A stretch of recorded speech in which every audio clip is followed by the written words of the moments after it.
బులెటిన్లో మరో breaking news చూస్తున్నాం. మధ్యప్రాచ్యంలో నెలకొన్న తీవ్ర ఉద్రిక్త పరిస్థితుల నేపథ్యంలో ఇరాన్లో చిక్కుకున్న భారతీయ పౌరులను సురక్షితంగా స్వదేశానికి తరలించేందుకు భారత ప్రభుత్వం చేపట్టిన ఆపరేషన్ సింధు విజయవంతంగా కొనసాగుతోంది. ఈ ఆపరేషన్లో భాగంగా 110 మంది భారతీయ పౌరులతో కూడిన తొలి విమానం ఈరోజు న్యూఢిల్లీకి చేరుకుంది. వీరిలో 90 మంది జమ్మూ కాశ్మీర్కు చెందిన విద్యార్థులు ఉన్నట్లు అధికారులు తెలిపారు.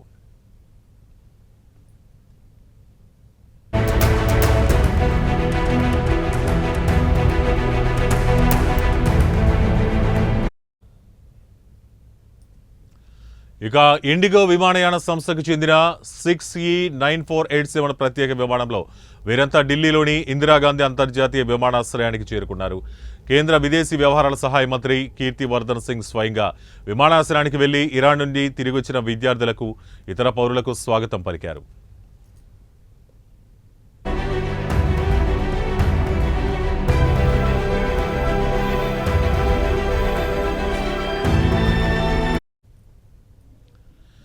ఇక ఇరాన్లోని భారతీయ పౌరుల భద్రత, వారిని సురక్షితంగా తరలించడమే లక్ష్యంగా ఆపరేషన్ సింధును భారత ప్రభుత్వం ప్రారంభించింది. టెహరాన్లోని భారతీయ విద్యార్థులను భారత్ ఎంబసీ సమన్వయంతో సురక్షిత ప్రాంతాలకు తరలించినట్లు విదేశీ వ్యవహారాల మంత్రిత్వ శాఖ ఎంఈఏ నిన్న సాయంత్రం అధికారికంగా ప్రకటించింది.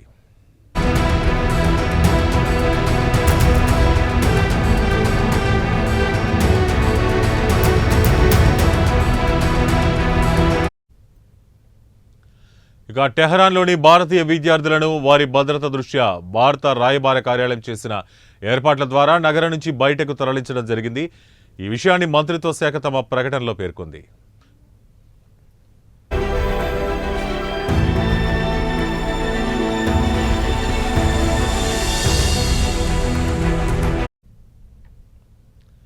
ఇక మధ్యప్రాచ్యంలో కొనసాగుతున్న సంఘర్షణల కారణంగా క్షీణిస్తున్న పరిస్థితిని దృష్టిలో ఉంచుకుని ఇరాన్లో చిక్కుకున్న మరియు సహాయం కోసం అభ్యర్థించిన భారతీయ పౌరుల భద్రత కోసం గత కొద్ది రోజులుగా భారత ప్రభుత్వం తీసుకుంటున్న అనేక చర్యలలో ఇది ఒక భాగమని అధికారులు తెలిపారు.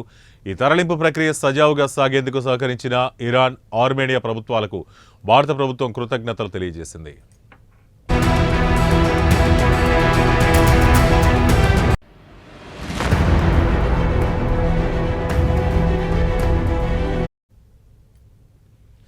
ఇక విదేశాలలో ఉన్న భారతీయ పౌరుల భద్రతకు భారత్ అత్యంత ప్రాధాన్యత ఇస్తోంది. ప్రస్తుతం కొనసాగుతున్న ఆపరేషన్లో భాగంగా ఇరాన్లోని భారత రాయబార కార్యాలయం ఉద్రిక్తతలు ఎక్కువగా ఉన్న ప్రాంతాల నుంచి పెద్ద సంఖ్యలో భారతీయ పౌరులను దేశంలోని సురక్షితమైన ప్రాంతాలకు తరలించడానికి, ఆపై అందుబాటులో ఉన్న మార్గాల ద్వారా వారిని స్వదేశానికి తరలించడానికి సహాయం చేస్తోందని విదేశీ వ్యవహారాల మంత్రిత్వ శాఖ పేర్కొంది.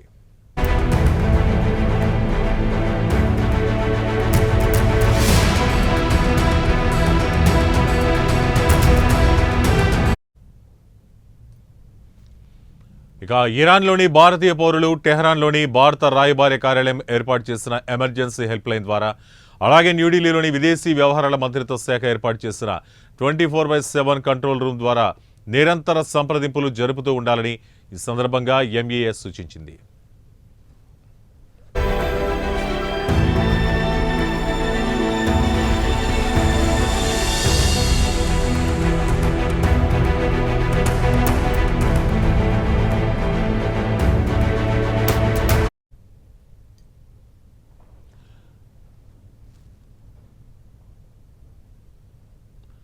ఇక మధ్యప్రాచ్యంలో నెలకొన్న తీవ్ర ఉద్రిక్త పరిస్థితుల నేపథ్యంలో ఇరాన్లో చిక్కుకున్న భారతీయ పౌరులను సురక్షితంగా స్వదేశానికి తరలించేందుకు భారత ప్రభుత్వం చేపట్టిన ఆపరేషన్ సింధు విజయవంతంగా కొనసాగుతోంది. ఈ ఆపరేషన్లో భాగంగా 110 మంది భారతీయ పౌరులతో కూడిన తొలి విమానం ఈరోజు న్యూఢిల్లీకి చేరుకుంది. వీరిలో 90 మంది జమ్మూ కాశ్మీర్కు చెందిన విద్యార్థులు ఉన్నట్లు అధికారులు తెలిపారు. ఇండిగో విమానయాన సంస్థకు చెందిన 6E9487 ప్రత్యేక విమానంలో వీరంతా ఢిల్లీలోని ఇందిరాగాంధీ అంతర్జాతీయ విమానాశ్రయానికి చేరుకున్నారు. ఇక ఇరాన్లోని భారతీయ పౌరుల భద్రత, వారిని సురక్షితంగా తరలించడమే లక్ష్యంగా ఆపరేషన్ సింధును భారత ప్రభుత్వం ప్రారంభించింది. ఇక టెహరాన్లోని భారతీయ విద్యార్థులను భారత ఎంబసీ సమన్వయంతో సురక్షిత ప్రాంతాలకు తరలించినట్లు విదేశీ వ్యవహారాల మంత్రిత్వ శాఖ నిన్న సాయంత్రం అధికారికంగా ప్రకటించింది. ఇక టెహరాన్లోని భారతీయ విద్యార్థులను వారి భద్రత దృష్ట్యా భారత రాయబార కార్యాలయం చేసిన ఏర్పాట్ల ద్వారా నగరం నుంచి బయటకు తరలించడం జరిగింది అని మంత్రిత్వ శాఖ తన ప్రకటనలో పేర్కొంది.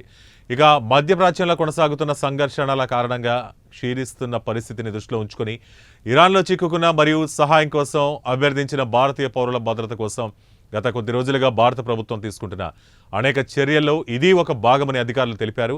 ఈ తరలింపు ప్రక్రియ సజావుగా సాగేందుకు దీనికి సహకరించిన ఇరాన్, ఆర్మేనియా ప్రభుత్వాలకు భారత ప్రభుత్వం కృతజ్ఞతలు తెలిపింది. విదేశాలలో ఉన్న భారతీయ పౌరుల భద్రతకు భారత్ అత్యంత ప్రాధాన్యత ఇస్తోంది. ప్రస్తుతం కొనసాగుతున్న ఆపరేషన్లో భాగంగా ఇరాన్లోని భారత రాయబార కార్యాలయం ఉద్రిక్తతలు ఎక్కువగా ఉన్న ప్రాంతాల నుంచి పెద్ద సంఖ్యలో భారతీయ పౌరులను దేశంలోని సురక్షితమైన ప్రాంతాలకు తరలించడానికి, ఆపై అందుబాటులో ఉన్న మార్గాల ద్వారా వారిని స్వదేశానికి తరలించడానికి సహాయం చేస్తోందని విదేశీ వ్యవహారాల మంత్రిత్వ శాఖ పేర్కొంది. ఇక ఇరాన్లోని భారతీయ పౌరులు టెహరాన్లోని భారత రాయబార కార్యాలయం ఏర్పాటు చేసిన ఎమర్జెన్సీ హెల్ప్ లైన్ ద్వారా, అలాగే న్యూఢిల్లీలోని విదేశీ వ్యవహారాల మంత్రిత్వ శాఖ ఏర్పాటు చేసిన 24/7 కంట్రోల్ రూమ్ ద్వారా నిరంతరం సంప్రదింపులు జరుపుతూ ఉండాలని ఈ సందర్భంగా ఎంఈఎస్ సూచించింది.